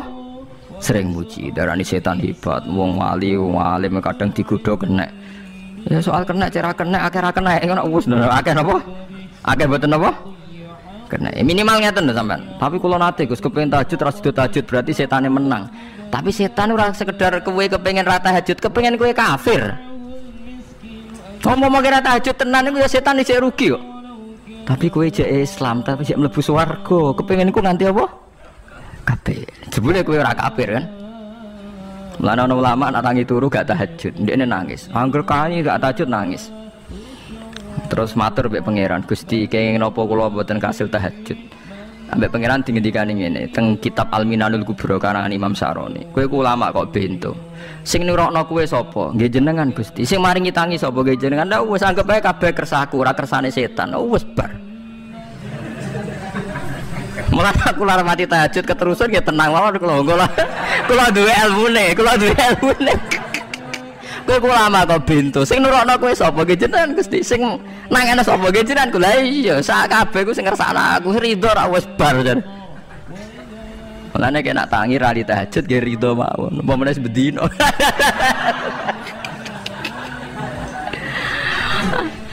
Jadi penak berislam tuh enggak apa-apa. Berislam tuh gampang. Ya kowe turu sing kersakno sapa? Nggih jenengan Gusti. Kowe tangi sing kersakno. Lah ya sanggep bae ku kabeh kersaku bar. Paham ya? Terus nak wae tahajud ya tahajud ya kersane pangeran. Ra tahajud ya ra tahajud ya kabeh kersane napa? pangeran. Penting mboten maksiat mun sae, penting mboten apa maksiat. Mun jenengan ngandel kula. Inna sholati wa nusuki wa mahyaya. Lah ini sing titik tekane teng wa mahyaya. Ngeten misale. Urip niku kabeh kersane Allah. Carane mikir ngeten. Tiang-tiang sing jaduk-jaduk dhisik ya mati. Nabi nggih kapundhut, tiang-tiang soleh nggih kapundhut, tiang-tiang dolim nggih kapundhut. Kalau betul mereka ingin menjaga kehidupan, berarti kalau betul mereka kuasa kan tidak kapundhut. Hidup selamanya, nyatane do mati. Berarti urip mati namung kersane Allah. Terus misalnya sampean berpikir, lalu somben nak wis dadi lemah carane tangi piye? Lah ini yang penting kula aturaken teng ngaji mriki. Kula sederenge ngaji nu sering akhir-akhire sering salat maca ayat liyah lika man halaka am bayyinati wa yahya man hayya napa am bayyinah. Tugase ulama iku jelasno ayat-ayate pangeran. Sampeyan saiki tak bedheki. Sekarang sampean Anda hidup itu tahu alasannya enggak? Kenapa Anda hidup? Enggak tahu kan? Kenapa kita masih hidup? Enggak tahu. Kenapa Anda wujud? Juga enggak tahu. Kita pernah enggak ada, tahu-tahu ada, juga enggak tahu alasannya kenapa. Yang jelas di luar ikhtiar kita. Setelah kita katanya punya akal ya, saya bilang lagi loh. Setelah kita katanya punya akal terus bilang kita masih hidup karena orang kelindes truk, karena enggak kena penyakit, karena jantung kita normal, paru-paru kita normal. Terus kita bilang hidup. Jadi kita atas nama kebodohan bilang kita hidup karena jantung kita normal, paru-paru kita normal, semuanya normal. Maka kita hidup. Nah ditakoi, lalu kapan kita mati? Setelah jantungnya rusak, paru-parunya rusak, terus kita mati. Tapi orang yang sama kalau ada bilang berarti yang menjadikan hidup itu jantung dan paru-paru. Lalu berarti zaman kita belum hidup itu jantung dan paru-paru harus ada dulu karena itu yang bikin hidup. Ya ada juga, dulu ya ada juga. Loh ya kalau jantung dan paru-paru semuanya normal menjadikan kita hidup, berarti jantung dan paru-paru harus wujud dulu karena itu yang menciptakan kita hidup. Ya ada juga ya tidak tahu. Paling-paling nanti statusnya paru-paru jantung hanya dipakai alat Tuhan untuk menjadikan ada kehidupan yang kita kira ada. Padahal sebenarnya kehidupan ini juga enggak ada karena kita tidak tahu. Sing darani urip ku apa ora roh. Kowe roh maknane urip ku apa? Ulama kabeh sing alim-alim darani urip ku apa ora mati ngono tok jawabane. Perkarane ora iso jelasno. Mulane ning Arab al hayat didul ma'mat sing darani urip iku ora mati. Karena nggak bisa dijelaskan. Coba Anda menjelaskan. Kowe urip ku sebab apa? Ada nyawanya. Nyawa itu di mana? Terus dia nempatnya di mana? Oh, nyempatnya di jantung ngene-ngene. Suara iso dijelasno. Nah, ketika hidup Anda tidak bisa Anda jelaskan, kudune sok ben wae tangi sangka kubur juga nggak bisa dijelaskan. Karena wujud kita ya datang tanpa diundang dan tanpa ikhtiar kita. Nanti tangi sangka kubur ya ora nganggo ikhtiar sama kan? Sama-sama ada kesimpulan lillahi rabbil alamin. Nah, tapi manusia atas nama akal sawangane hidup ini ada alasannya. Karena kita ditangi ada bapak ibu terus kita jadi wujud. Lucu kan? Hidup ini disebut ada sebabnya. Tapi nanti mati sangka kubur terus tangi meneh dianggap enggak punya penyebab. Alasannya sudah dilemah kok. Ono meneh carane piye? Lah zaman kowe ora ngono. Dadi ono saiki. Carane piye? Makanya kalau surah balik-balik bilang jika tangi sangka kubur iku mukhal, berarti wujudnya Nabi Adam dan wujud yang sekarang lebih mukhal karena tanpa sebab. Ya tanpa apa? Sebab. Lho nggih to, aneh Nabi Adam mbek sampean saiki no. Dadi roh gentayangan dhisik kok apa juk-juk dadi sakmene iki. Do diutang, di kasus, do demenan. Aneh budi. Aneh wujud yang sekarang karena wujud nanti ning ora-ora mahsyar wujud dari wujud yang sudah ada. Sementara wujud kita yang sekarang dari tidak ada. Lain ngomongane pangeran didik napa hal ata alal insani khidum minad dahri lam yakun syai'am mazkura. Manusia itu harus ingat bahwa dia pernah tidak ada. Nah, dari tidak ada ini menjadi ada adalah ayat bahwa wujudnya dia tidak ikhtiarnya dia sendiri. Mulane setan dinyak pangeran. Karo dene kok nyembah setan. Ma asyadduhum khalqas samawati wal ardi wala khalqa anfusihim. Wa ma kuntum muttakhidal mudillina aduda. Setan kok mbok dewa-dewakno piye? Apa setan melok gawe langit bumi? Ora. Apa setan gawe awake dhewe? Ora. Umpama setan gawe awake dhewe mesti dekne milah berpenampilan ganteng, gerduwe ku elek kabeh, wewe ge elek kabeh. Umpama dekne gawe awake dhewe Milih dadi napa? Gandeng. Mulane tiyang sing pun wusul nak roh setan mlebu neraka. Wah berarti setan ra hebat, mletene ngono jebule milih nggon neraka. Kudune nak hebat kan milih nggon apa? Swarga. Lho niku mun kersane pangeran nek setan dakok neraka, nak wong apik dakok swarga. Lah iya trimo diatur koyo botol ngono ae kan.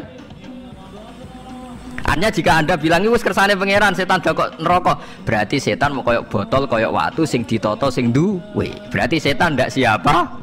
Siapa. Sama dengan kita ndak siapa? Siapa. Alam yakun sayam.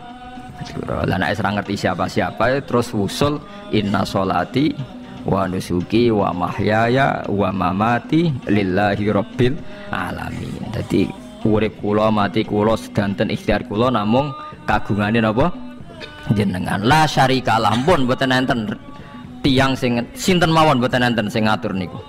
Terus wa bidzalika umirtu wa ana napa minal muslimin, dan dengan keyakinan niki kita diperintah.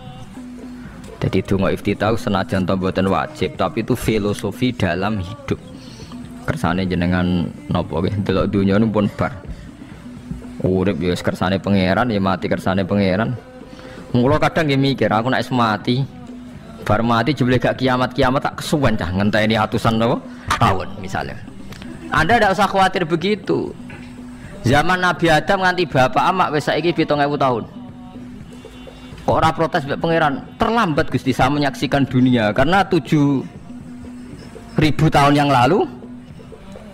Ya saniki kan pun tahun pinten toh? 7.000 umur dunia saniki pun pinten? SM itu kalau menurut penanggalan agama itu 5.000 tahun. Sebelum Masehi dihitung Nabi Adam itu, pokoknya dihitung langit bumi ini 5.000 tahun. Nah saniki tahun 2000 sekitar 7.000 tahun. Padahal wonten sing ramal umur dunia mau pinten? 7.000 tahun. Jadi enak sing mun diutang-utang mun beres nih mun bar nih mun dianggap bar nih mun teh nih. Jarine to. Dieling-eling nggih kula suwun senajan to ilmu niki mun lazim diyakini tiyang Islam. Tapi sampean ulang-ulang. Kados srengenge misalnya kula nek delok srengenge niku eling. Berarti urip ning swarga selawase-lawas iku mungkin. Karena Allah bisa menciptakan benda yang begitu panas tapi punya daya tahan atusan tahun. Pemenang nak cara discovery ya nak ngitung malah jutaan tahun yang lalu, malah bawa hitungan kontiwa dari dinosaurus 400 juta tahun. Padahal agama nanggali bumi namung pinten 5.000 tahun sebelum napa Masehi. Tapi nak cara ngomong ilmuwan jutaan napa sing ngitung ya sapa terus ke apaan terus. Nggak begini saja kalau sampai melihat matahari misalnya. Matahari itu kan bahannya panas sekali. Ternyata Allah bisa mengelola matahari seawet itu ribuan tahun. Apalagi ngelola kita. Kita ini untuk abadi lebih gampang. Karena bahannya ada panas, nggak gampang rusak. Terus gampang direproduksi, maksudnya gampang digantikan. Maksudnya kan di masa lo kan kena. Kayak rohin udah anak keriting akeh kok putune kan gampang. Lho kalau mikir mau gampang ngeten. Misalnya buaya sing masyhur dianggap hewan purba yang terlama. Manusa ilang wis ketok angel. Misalnya kayak boyo mati ana anake meneh, anake ana anene. Nabi Adam kan ngoten. Wong sitok di ketahanan sampai saiki, gonta-ganti wong. Artinya berarti ada gen Adam yang abadi sampai sekarang kan, karena setiap manusia sekarang berarti ada gennya Adam. Artinya Allah memberi contoh betapa Allah bisa ngatur supaya fisik manusia gen ini abadi. Buktinya Adam nganti saiki kan masih kan? Lho nggih to, pasti di antara jasad kita kan ada unsur Adam. Lah ya Allah gawe sura, apa meneh kowe sampeyan ning swarga ning neraka, Allah tetap punya cara untuk bikin abadi. Mbok piye carane? Tapi melihat Nabi Adam nganti tok sampeyan kan ana bukti Allah duwe cara ngabadekno unsur Adam. Karena tidak mungkin kan dalam diri kita sekarang nggak ada unsur sinten? Adam. Sama ndak oleh bantah. Tapi Adam iki ambak kan pun kapundhut. Tetapi Adam yang sekarang sampai sampean saiki. Mbok tapi ora roh sampean sing turunane Qabil apa sing ora roh iso wae cek ngono ae. Wong jarene cerita. Qabil iku lahire ning swarga. Dirabekno mbek Labuda sing lahire ning bumi. Labuda ku elek gembrot. Habil lahire ning bumi, rapati ganteng, dirabekno Iklima sing wayu. Lahiran swarga. Akhirnya Qabil gak terima, wong aku cah ganteng kok dientukno celek. Mulane saiki nek ana cah ganteng dientukno celek ra trimo ya kaya Qabil. Nah tapi enggak pikirane Nabi Adam ya ora roh ben silang ben sedengan. Mergo nek elek entuk elek kan malah musibah kan. Saiki anake ra melok dosa tapi eleke dobel. Misale kriting untuk kriting, elek untuk elek, fakir untuk fakir kan ya memperparah to. Cara kula ncen haram. Elek untuk elek rabi cara kula haram. Saiki anake kan ra roh apa-apa ujug-ujug elek banget ora terima elek napa? Elek napa? Banget. Jadi cerita kan ngoten, walhasil akhirnya tukaran, mergo Qabil gak terima. Pas tukaran dipisah Nabi Adam. Angger sing takor rupe sukses berarti ikhtiare bener. Ya mau Habil nyembelih wedhus, sing Qabil seneng buah-buahan. Mulane seneng buah-buahan iku rada masalah, dianggap simbole wong-wong sing seneng mapan. Mulane kene Umar ora usah di buah-buahan akeh-akeh, cukup gedang siton, sesuk katesne siton, ora usah semua buah-buahan wonten. Iku dhisik kurbane sinten? Qabil. Tapi sing melarat teman-teman yo keliru, dhisik Habil saleh iku omahe cek penuh daging, paham nggih? Perkarane kurbane cek wedhus.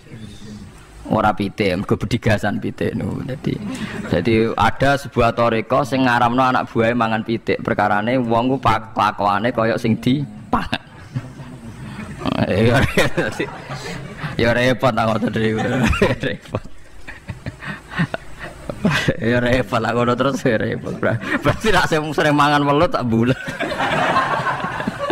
Ngono berlebihan. Toriko niku napa? Berlebihan wis biasa mawon. Kula nggih mboten fanatik gitu biasa. Tapi kalian kula ora seneng mangan. Jadi kan unsur hewani saya kan ndak banyak. Kula ora pati seneng napa mangan. Walhasil akhirnya Qabil korbannya enggak diterima. Habil diterima. Terus semenjak itu juga akhirnya walhasil Qabil mateni Habil. Jadi makanya konflik wedoan, konflik tertua. Mental membunuh ya mental tertua. Pertama peradaban manusia itu dibangun rebutan wong wedok dan saling membunuh. Nah, orang tukaran kira usah gawa, itu tradisi terlama, tradisi terlama manusia. Mesir kok bentrok podo Islame, Irak, Syria kok bentrok itu tradisi terlama. Demi wedokan di ruang itu tukaran, tradisi terlama. Biasa, jadi biasa mawon urip napa? Biasa. Sekabeh kejadian yang tadi gini, wa inna sholati wa nusuki wa mahyaya wa mamati lillahi rabbil alamin. Macam-macam ya nak tiang tasawuf ngartekno kabeh iku kersane Allah. Nak tiang fikih ngartekno semua ibadah kita diikhlasno ora golek imbalan, namung kabeh dipersembahkan kangge Allah. Cuma teori fikih ini ada kelemahannya, kesannya Allah itu butuh kita kasih. Padahal kita bisa sholat yang nganggo hidayate pangeran, iso zakat yang nganggo donyane pangeran. Kok kowe ngrasa zakat itu donyane sapa? Mulane sing bener gitu teori tasawuf, kita iso sedekah ya kersane pangeran. Sing kita sedekahno nggih donyane pangeran. Berarti lillahi. Nah, jadi lillahi ta'ala artinya nak cara tasawuf itu bahwa semua kebaikan kita ini karena Allah, karena hidayat Allah. Nah, cara fikih mboten kesannya kita yang berbuat lalu kita ikhlaskan Allah. Tapi pertanyaannya kan kita bisa berbuat tuh pakai fasilitas apa? Hidayatnya Allah juga kan? Nah, makanya ilmu tertinggi dianggap tasawuf karena tasawuf ini yang benar-benar lillahi rabbil alamin. Tapi fikih juga baik karena uang kan seneng GR tuh nak muni. Aku alhamdulillah berzakat. Muni aku alhamdulillah berzakat itu kan ya ora jelas. Muni aku ngrasa dekne pelakune, muni alhamdulillah kersane Allah itu ya bahasa paling gak jelas. Tapi ya apik muni ngono, aku alhamdulillah bersolat. Ya pamer nak aku bersolat, tapi ya ngakoni nak kabeh kersane Allah. Lah nak kersane Allah sing dipamer apane ngene ya ora jelas ya. Ya tapi itu apik lah. Muni apa? Aku alhamdulillah bersolat itu ya bahasa gak jelas, ya gak jelas juga bahasa itu tapi ben ngono. Paham geleng-geleng itu. Terus salat niku ini yang keempat kalau ceritani hikayatu sholatil khosyiin. Saya baca di beberapa kitab Sayyidina Umar niku dipanah. Panah niku rak wonten mata pancing. Jadi nak melebu niku ditarik sakit, nggih. Nak ditarik napa? Sakit sekali. Ditarik dokter paling canggih pun sakit. Akhirnya Sayyidina Umar kondo, engkau tarik pas aku sholat. Aku naik sholat itu lali. Tenan pas beliau sholat ditarik uga ubah blas. Ditakok iku jenengan ora krasa blas ora. Mosok aku ning ngarepe pangeran eling pangeran krasa lara kan dadi aneh. Tapi alhamdulillah kowe krasa sing aneh ya kowe wong sowan pangeran kok roh ana wong liwat ya roh. Jadi Sayyidina Umar dadi khusuke Sayyidina Umar nganti dipanah ditarik wak kangelan. Loro. Pesen ning kok aku tarik pas salat. Mulane ora ana sahabat mati kecuali pas salat. Mergo pembunuhe roh paling lengah iku pas salat. Umar dipateni pas aku yakin wong nakal mateni rugen pas salat reksa yakin aku yakin. Plengane ngono jipi. Semasa salat tetep siaga ya. Iku sirine kena apa Umar dipateni pas salat. Kok musuhe ku ngerti sahabat tuh paling lali nak pas salat. Sayyidina Ali kabudute nggih pas salat. Dan alhamdulillah cerita itu enggak ada sekarang karena yang sholat luwih canggih, luwih napa? Canggih. Wah, tetap konangan lho. Salate plengan dis. Konsentrasi penuh menjaga diri sendiri. Dadi kayak pangeran. Jadi justru itu nunjukno hebatnya Sayyidina Umar. Wes ngerti dalam bahaya tetap sholat. Nah, sekali sholat dia eling pangeran tenanan. Mboten roh blas. Sayyidina Utsman nggih pas deres Quran. Wae rata-rata ulama dulu begitu. Nah niku masyhur Sayyid Ali Zainal Abidin itu pas dia sholat blandar ceblok sampai bajunya sobek, omah kobong dekne ra roh. Ditulung siapa saja gak tahu ya dia karena asik mbek pangeran. Mosok jarene mosok aku pas madhep pangeran eling liyane. Nah tapi kita ora iso kan bayangno salat-salat kayak kelas ngoten niku. Nah Kanjeng Nabi Muhammad soft paling guri niku yasma'u azizu sotri ka azizil mirjal. Nabi nak sholat niku sing guri niku ngerti dentuman dadane Nabi saking wedine nang pangeran kados banyu sing umum. Ka'annahu husya alaih sampai Nabi meh pingsan saking wedine pangeran. Ini disebut taqsa'irru min hujuludul ladzina yakhshawna rabbah. Jadi Allah nazzala ahsanal hadithi kitabam mutasyabiham mathan ya taqsa'irru min hujuludul ladzina yakhshawna rabbah. Makanya potensinya orang-orang soleh itu jarang sholat sunat karena sholat fardu saja butuh energi yang luar biasa. Meh kudu kesemper. Nah alhamdulillah kita kan sholat biasa saja. Berarti qobliyah ya oke, ba'diyah ya oke, sholat ya oke, tapi cara dipateni wong ora iso. Ya tetep roh, tetep apa? Ngono ngrasane krungu. Parah. Salat awak ini parah. Salat riyen para sahabat itu luar biasa. Sampai wong kafir nak ape nyerang, sampai ana salat khauf iku sampai wong kafir sepakat kok nak nyerang Muhammad niku pas napa? Salat. Sampai akhirnya Allah gawe rukhsah wonten salat khauf. Salat di mana separuh saf njaga musuh. Mergo Nabi nek salat itu lali. Sahabat nek salat di lali. Akhirnya gini ku. Dalam sistem keamanan jadi kelemahan sahabat gini ku. Akhirnya Umar salat di depan umum. Lho di depan umum. Kok iso lali kabeh? Mestinya nak Umar lali kan makmum Ruhin Mustafa eling mboten iki sing saf awal dua niku lali kabeh. Lho nggih imam kok ngarep. Niku Abu Lulu Al-Majusi ku iso liwat yo nganti tok Umar yo selamat. Ngonjen salat kabeh. Nak saiki ra iso, aku yakin ra iso. Wah kena sambure siji to sih. Nyak masjid sapa jua to sih salat omong ya tenang sih. Lha kuwi sanggepe barokah pangeran alhamdulillah. Jadi Umar itu tengah Arab, paham ya? Abu Lulu maju, aman. Mereka sing sholat rasa sadar itu kabeh orang kok Umar tok. Lha mau Umar ngoten liyane mboten nak kecekel tengguri itu. Hebat. Sayyidina Ali malah lucu menan mendelingno ada ya mulai dulu ya ada intelijen namanya jassas. Dan itu saat tiru dawuh Sayyidina Ali, jassas itu ya cara niki mata-mata. Ya Amirul Mukminin, orang Khawarij itu berambisi betul membunuh Anda. Mbok ndak usah sholat jamaah di masjid. Kita ini menjaga Anda di rumah. Sayyidina Ali jawab, hisni ajali. Jadi masyhur Sayyidina Ali ngendikan, Yang menjaga saya itu ajal saya, bukan pengawal presiden. Kalau saya mati sekarang, penjaga nggak ada artinya. Begitu juga aku nak rawaye mati. Iku wong niat mati ini aku yo ora iso. Sepintas ngendikannya ini hanya klis, tapi nak bangen-angen bener. Berikutnya untuk ibu-ibu, untuk adik-adik, untuk mas-mas. Sebetulnya ini hajatnya dari. Sehingga di beberapa riwayat dijelaskan ada orang yang 500 tahun ibadah nggak pernah maksiat. Ditanya sama Allah, kamu masuk surga karena apa? Karena ibadah saya ya Allah. Ya sudah, surga kamu 500 tahun saja karena ibadah kamu 500 tahun. Ini cerita umur-umur orang dulu. Ya Allah, katanya surga engkau ini selamanya. Ya kalau yang selamanya itu rahmatku. Kalau amal kamu terbatas ya surganya sesuai amal kamu ya terbatas. Ya sudah ya Allah, berarti masuk saya surga saya ini karena fadl engkau, karena anugerah engkau. Itu namanya apa? Diroyah. Diroyah itu satu kajian analisis di mana kita percaya riwayat, tapi kemudian punya logika, punya diroyah. Ini penting supaya tauhid kita ini kuat.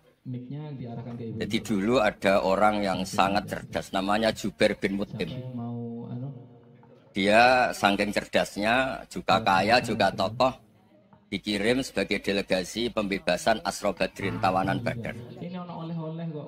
Kemudian pas datang ke Masjid Nabawi, Nabi delalah pas baca Wattur wa kitabim mastur. Sampai pada titik Nabi baca am khuliqu min ghairi syai'in am humul khaliqun. Apakah penciptaan yang sedemikian canggih itu dimulai tanpa perwujudan, tanpa sesuatu yang real, yang maujud? Orang itu langsung bersimpuh, matur, ya Rasulullah saya Islam. Kada qalbi yatir, hampir hati saya, otak saya, pikiran saya itu terbang. Karena logika yang dibangun ateisme misalnya, kalau alam raya ini dimulai dari nihilisme, berarti logikanya apa? Al-adamu yakhluqu maujudan. Alam raya ini kan maujud. Maujud itu ada. Kalau yang lebih dulu itu ketiadaan, berarti ketiadaan menjadi sebab kewujudan.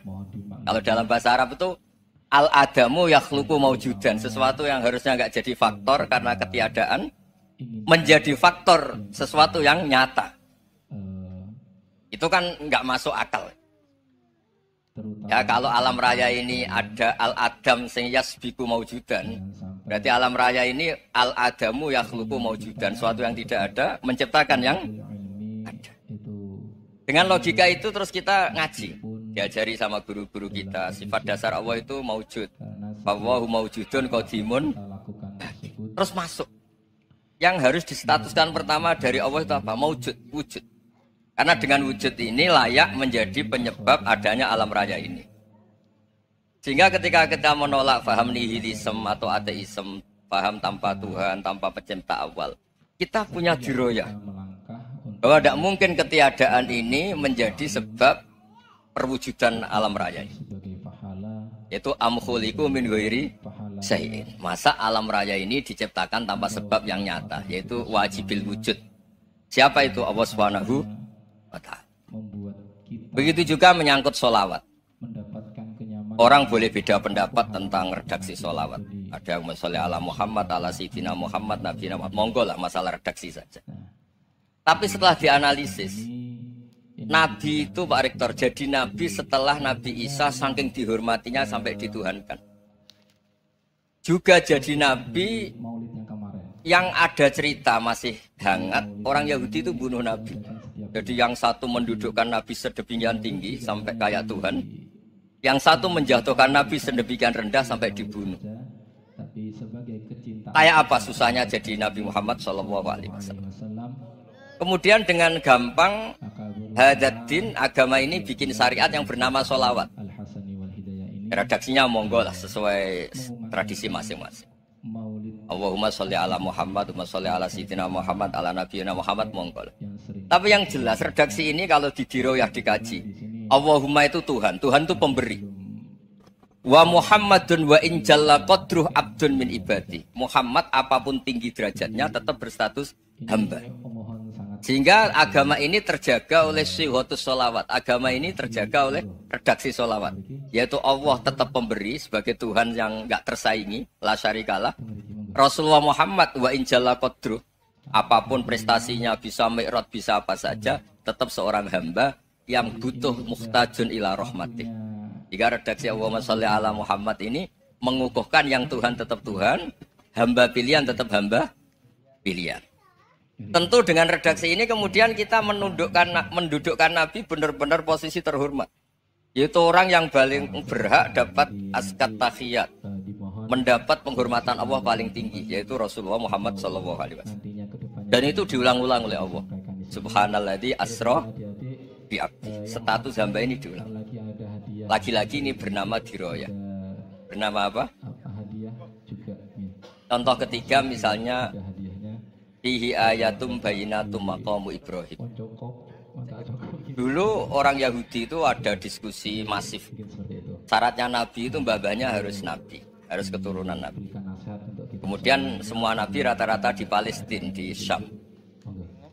Lalu Muhammadnya asal-usulnya dari mana? Tahu-tahu orang Arab kok Nabi, padahal orang Arab itu dulu jahiliyah. Walhasil terus diceritakan bukti Muhammad ini turunan Ibrahim adalah ada jejak kaki Nabi Ibrahim di dekat apa? Ka'bah. Fihi ayatum bayinatum maqamu Ibrahim. Kalau Nabi Ibrahim pernah di Mekah, artinya beliau pernah meninggalkan turunan yang di Mekah. Itu bernama Nabi Muhammadun sallallahu alaihi wasallam. Subhanallah, alhamdulillah, kita sudah simak penjelasan bagaimana Gus Baha mengingatkan kepada kita semuanya, mengirim doa kepada arwah di akhir zaman. Banyak yang salah kaprah. Mengirim doa harus disertai ilmu. Semoga kita semuanya mendapatkan ilmu yang manfaat setelah mendengarkan kajian ini. Ilmu kita bertambah, kita bisa istiqomah ngaji bareng golek ilmu, dan semoga kita semuanya dilimpahkan rezekinya, dimudahkan segala urusannya, dan dijauhkan dari segala cobaan. Saudaraku semua dimanapun Anda berada, bila mana ada salah kata atau kurang nyaman dalam isi video, kami segenap admin mohon maaf yang sebesar-besarnya. Terima kasih saudaraku yang sudah support channel ini, yang baru bergabung. Bila berkenan bisa like, subscribe, dan komen, dan nyalakan lonceng notifikasinya agar tidak ketinggalan video terbaru. Dan kita semuanya bisa ngaji bareng golek ilmu. Luangkanlah waktu walaupun sejenak agar iman kita bertambah, ilmu kita bertambah, manfaat fid dunya wal akhirat. Amin amin ya rabbal alamin. Terima kasih, sampai bertemu di video berikutnya. Saya akhiri, ojo lali moco sholawat. Assalamualaikum warahmatullahi wabarakatuh.